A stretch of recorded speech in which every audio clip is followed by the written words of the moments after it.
Malam Indonesia, aku sedang berada di tenda relawan dari Kudus. Dari Kudus semua? Bagana Kudus. Bagana Kudus. Pagar Nusa Semarang. Dan Pagar Nusa Semarang. Terus mana lagi?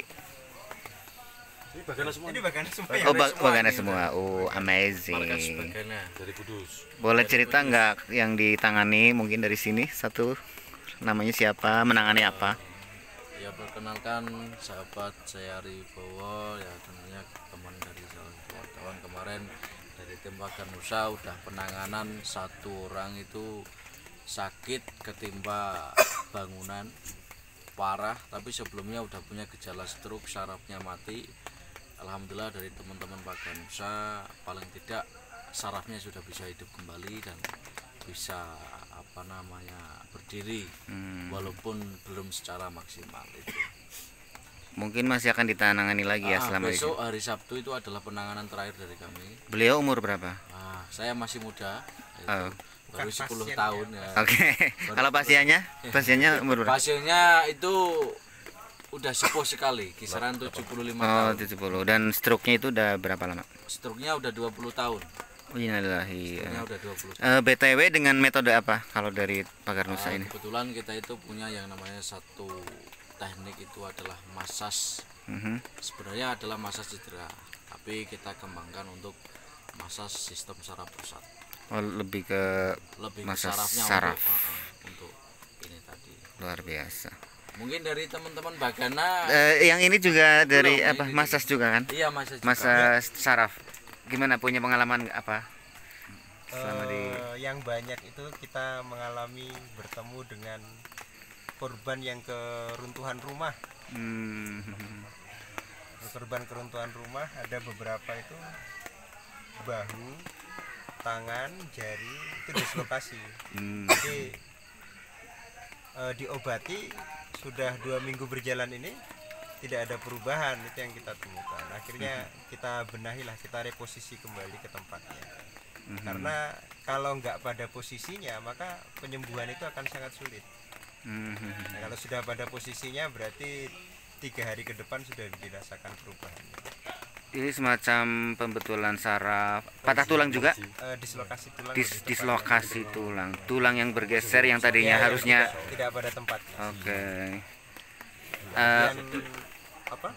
Saraf kejepit itu juga banyak itu. Karena begitu mereka tertimpa itu kan itu ada beberapa korban yang saraf kejepit. Terus proses angkat-angkat itu juga menolong.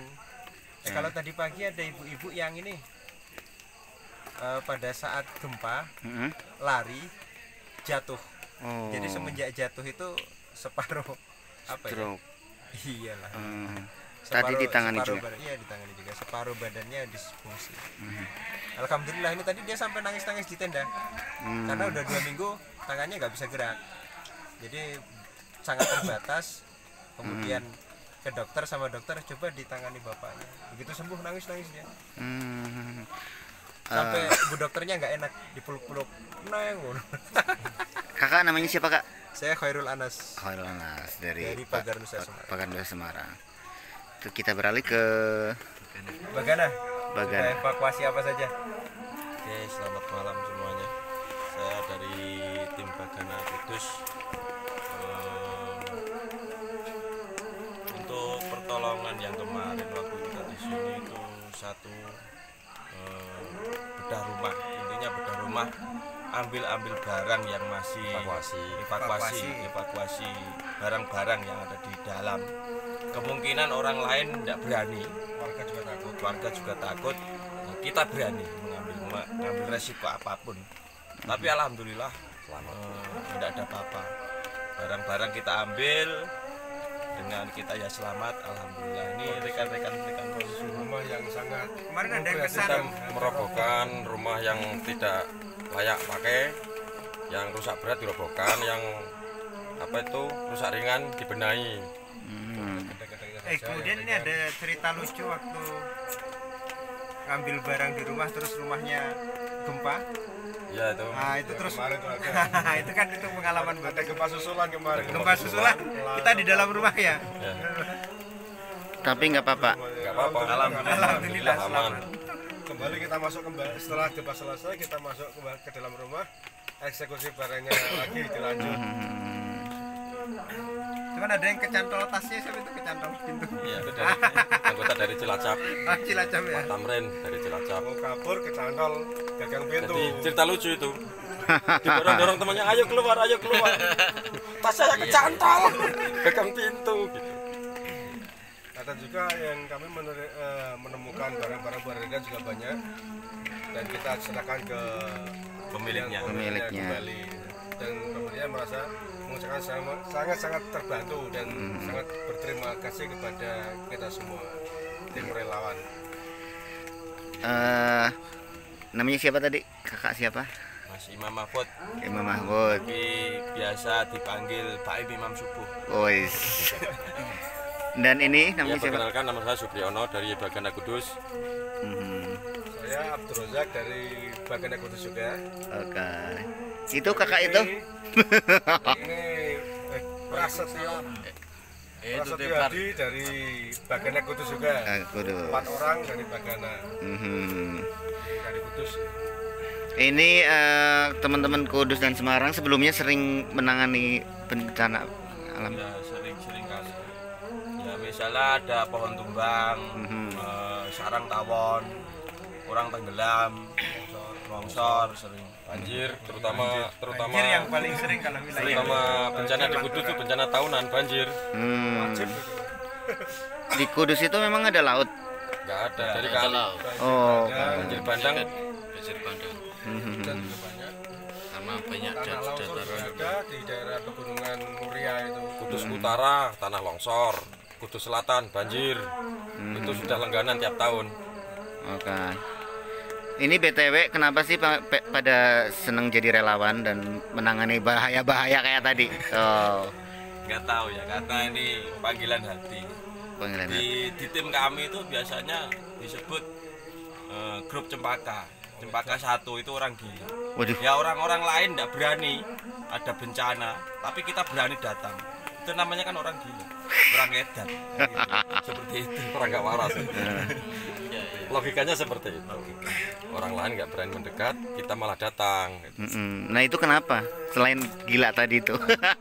Panggilan datang Panggilan. untuk meringankan beban sesama masyarakat juga, mungkin kita juga menyalurkan hobi. Hobi. Menolong. Hobi menolong. Wis.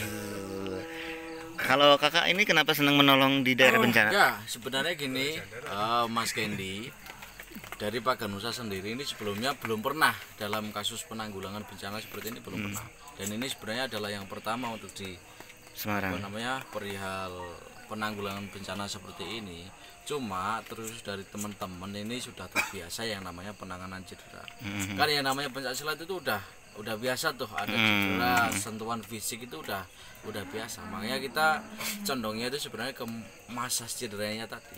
Tapi karena dorongan support dari pengurus kami, dorongan support dari pembina-pembina kami lah, itulah yang menyentuh kita bersama, itu harus saling sama-sama terjun dengan lembaga-lembaga NU yang lain. Ada LPBI, ada Bagana, kita terjun jadi satu di sini dalam penanggulangan bencana yang ada di sini. Ya tentu dari kami Paganusa itu kita merasa senang, bangga karena bisa ikut turut serta, kita bisa berpartisipasi dalam kegiatan sosial yang itu bisa bermanfaat untuk orang lain, terutama khususnya ini warga Cianjur sini yang terkena musibah gempa bumi. Itu Mas Kendi ya. Oke. Jadi gini, kadang-kadang kan kita berpikir ada bencana di sana, oh biarin, kita kan orang sini aman dan tidak usah peduli dengan yang jauh-jauh. Nah, tapi ini kan dari Jawa Tengah ke sini itu termasuk jauh. Nah, Sebenarnya kalau ada bencana itu hati kita itu meronta, sangat terbuka. Kapan kita bisa ke sana? Nah itu. walaupun jauh gitu ya. Iya, walaupun jauh. Tinggal nunggu instruksi aja. Nah, Instruksi dari pimpinan berangkat, insya Allah kami sehat berangkat. Langsung gas. Ini juga pernah ke Semeru juga. Oh, Semeru. Sana. Oke. Evakuasi orang ke sana. Ya kan, kalau misalnya jauh kita nggak bisa pulang tiap hari, kita harus mungkin seminggu. iya. 2 minggu gitu ya kan, Ya, jauh tuh dari intinya keluarga. teman-teman Jiwa NU ini, kemanusiaan. NU peduli ini panggilan jiwa sesungguhnya. Panggilan jiwa, oke. Jadi kalau kita tahu teman kita, saudara kita kena bencana, kalau tidak ada panggilan jiwa di sana, tidak akan dapat datang sampai di lokasi. Itu Oke. pasti. Oke, semangat terus ya teman-teman. Ya, Wih. siap. Jos. Mantap. Mantap. Tetap jaga kesehatan juga. Ya, Ya, siap. Oh, Jos. dan hati-hati dalam bertugas. Semangat Amin. semuanya.